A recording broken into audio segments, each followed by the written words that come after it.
Hello and welcome to this video. In this video we're going to talk about the flat rate scheme, which if you're a VAT registered business might be a way of you saving some money and more importantly saving some administration time.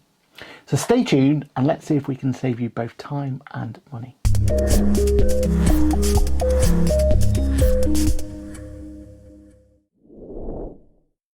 Hello and welcome to this video. My name is Aaron Patrick. I am a chartered accountant, a certified UK trainer with a fancy new logo, that QuickBooks Chap on the internet, and also head of accounts here at Boffix. One thing we like to do with our clients is to help them not only save time, but also save money. And that's what this video is all about. As I said in the intro, we're going to talk about the flat rate scheme for VAT registered businesses and see if it's going to be right for you. First of all, what is a flat rate scheme? Well, basically it's a VAT scheme designed for small businesses to make it really easy for them. HMRC knows that running a VAT scheme is a very administrative burden. So to help try and rectify that burden, well, HMRC designed the flat rate scheme. Now the flat rate scheme, you do have to be eligible for it. So let's first of all find out if you're eligible for it, and if you are, carry on watching this video and I'll explain all about it. First of all, you have to already be VAT registered. It makes sense, doesn't it? Because it's a VAT registered scheme. But the key one is that you expect your VATable turnover to be less than 150,000 in the next 12 months. And it's that 150,000 that's really critical. So we are only aiming at the smaller of the businesses out there. But again, the scheme itself is designed to make it easier for you. That's not all though, and these are some critical ones. You won't be allowed back in the scheme if you've left in the last 12 months. And the one where we get a lot of issues is you have to have basically a clean bill of health from a VAT point of view for the last 12 months. If you're part of a group, you're pretty much not going to be allowed to be involved. And if you're involved in the margin or capital goods scheme.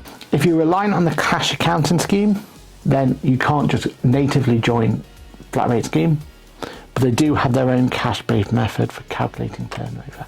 You'll be forced to leave the scheme if over 12 months you had more than 230k, or in the 30-day period you've had more than 230k. So there's your eligibility test for the flat rate scheme. If you pass all of those tests and you're still involved, let's talk about what the scheme actually means. And the best thing to do is explain to you what is happening in a traditional VAT return versus what happens in a flat rate scheme.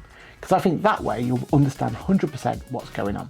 Also remember, the point of the flat rate scheme is to ensure that it's as admin less. Also remember that the VAT scheme itself is designed to be able to be a scheme that is very less administrative burden than it would be standardly. So let's compare the two and you'll see exactly what these differences are. Let's recap first of all the traditional VAT scheme. So in a traditional VAT scheme, if I was to sell an item, let's say for £100, then that means I would have VAT of £20 added on top of that. That means I would sell that item for £120, meaning that effectively I've collected £20 on behalf of HMRC. And my first part of my VAT return then, if I go over here, would be my VAT on sales. So my first part of my VAT return would be VAT on sales of £20. Remember, I sold an item. Remember, I was looking to sell an item for 100. I added a £20 of VAT on top. I received £120 in cash for this particular item, and that means I've collected £20 on behalf of HMRC. That £20 arrives on my first line of my VAT return, and that will form part of what I need to pay over to HMRC. But remember, with VAT it doesn't end there. We also look at my expenses. So if I look at my expenses side of things, this time round I'm more probably interested in what I've actually spent. So imagine that I've spent £24. Now I've spent £24, I'm going to work it backwards, aren't I? That means I've got an item for the equivalent of £20, but they've charged £4 on top, which means I've suffered £4 of VAT in this case. That means if I go back to my VAT return, I've collected £20 of VAT from when I was making sales. I've suffered £4 of VAT from those expenses I've incurred, meaning that instead of having to pay over 20, I get to deduct the 20 from the 4, meaning I have £16 to pay over to the VAT man. And in standard VAT, that's what we do. We look at collecting the VAT that we've collected on our sales, less any VAT we may have suffered at this point, and we only have to pay over the difference. That's our standard way of doing it. When it comes to the flat rate scheme though, we turn this all on its head. Now the flat rate scheme, basically when you apply for it, you get given a percentage. And that percentage is going to basically mimic that exact calculation we've just done. So if you think about what that calculation's just done, we've taken the VAT that we had, we less any VAT that we've actually incurred, and the idea should be then, and the idea then is we have an amount to pay over. Now the flat rate scheme should bring us back to that similar figure, but without us having to do one less the other.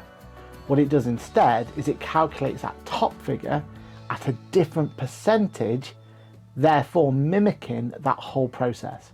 Of instead of having to go through and record all your income and all your expenditure, you just need to record your income accurately to be able to be compliant for VAT purposes. Let's show you exactly what I mean by that. So take this exact example again, then what you can see is the top figure, the £100, £20, and the amount paid is exactly the same. I'm still going to add on 20% of my VAT, and that's sometimes a bit of confusion with a flat rate scheme. You still have to show and have to add on the 20%. You're still collecting, quote unquote, that 20%, but the difference is you don't have to pay over that whole 20%, and that's your key difference. You see, the way it works is I actually just completely ignore the expenses in this one. I don't need to worry about it. I've recorded it for now, and I'll show you why, but actually it has no bearing. What I do is I take that sales figure, £120, I put it into my flat rate scheme calculator, and say for this example I was given a flat rate scheme percentage of 12%. Well, I take that 120, now that's 120, which is your gross amount. Really important we use our gross amount here.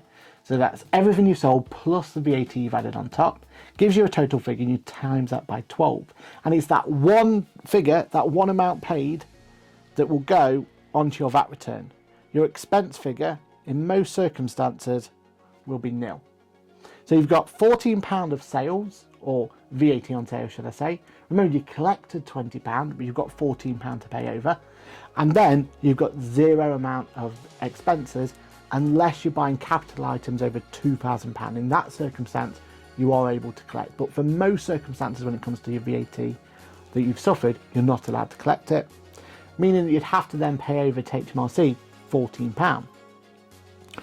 Now, when you're doing it this way, it's always very useful to look at the profit and loss on flat rate scheme. Basically, is it worth it or not? And in this case, if you look at what we originally did, in our original calculation for VAT, we collected £20, we paid over, or we suffered £4 of VAT, meaning we were going to pay over £16. Now, using the flat rate scheme, in that same calculation, we're only actually going to pay over to HMRC £14, meaning we've saved ourselves £2. That is where the time saving comes in, because it's much quicker when you do it on the sales, not the expenses, but also the amount you can save comes in as well. In summary, you're given a percentage, you're going to apply that percentage to your income, your gross income, and that's going to tell you how much to pay over to the VAT man. No calculations needed really on your expenses, but it is worthwhile just at least trying to get that figure together just to make sure the scheme is worthwhile for you. But then again, if it's saving you 2, 3, 4, 5, 6 hours a quarter, then even if the scheme isn't quite financially beneficial to you, it's probably going to be beneficial to you in time alone. The final bit I want to cover though is how this should look like in your accounts. So if I was going to do a standard profit and loss account here, I'd have £100 of sales shown, net figure, £20 of expenses shown, again net, giving me £80 of expenses. Probably have to do some tax work on that £80. That's how much tax, or that's what my tax figure will be based on. If I look at my bank, I've got £96 left over, if you think about it, 120 left for 24. And my VAT liability, if you remember in the standard one, was £16, giving me retained earnings of 80. That's what I expect to see. That balances from my profit and loss account. I'm all good at this point. But if you think about it from the flat rate scheme, it's going to look slightly different. You see, in the flat rate scheme, you'll see that yes, we still have to show 100 because that's our net figure. Yes, we still have to show expenses, that's our net figure. But our VAT liability is now different, isn't it? £14, not that 16. So what we have to show is that profit and loss on flat rate scheme. Now this £2 needs to be shown so that we can show our profit and loss of £82, which is the exact same figure that we have in our retained profit. That's how we would show profit and loss account under flat rate scheme. Now let's go back and see what we've learned from this. So the flat rate scheme, a scheme where you'll have the opportunity that if you do it correctly, you can save time and money, and is a scheme that if you're eligible can simplify things so much. Now, question to you, what do you think to the flat rate scheme? Is it something you've considered using? Well, if you need any more questions or you have any more questions you want talking about, why not get in touch with us here at Boffix? See, here at Boffix, our motto is that we want small businesses not just survive, but thrive. And actually, the flat rate scheme is one of those schemes that actually helps massively. We've seen on a really small scale that we've saved a whopping £2 in that scenario. But actually, there's a lot more money that can be saved if you do the scheme right. Also, as a bonus point to you, when you first join the scheme for the first year, you get a discounted percentage of 1%. That means in that first year, you're almost rewarded for being on the flat rate scheme in the first place. So effectively, it's free money. Now the flat rate scheme doesn't stop there. There's some quirks to it, there's some complications to it, and we're going to have a look at that in future videos. And also on the Aaron Patrick, the QuickBooks Chap video, we talk about it in terms of QuickBooks and how QuickBooks deals with flat rate schemes for you. Hopefully this video has been useful to you. If you have any more questions, again, put them down in the comments below or contact us here at Boffix. For more content like this, don't forget to like and subscribe, and I'm pretty sure I'm going to see you in the next video. Bye for now.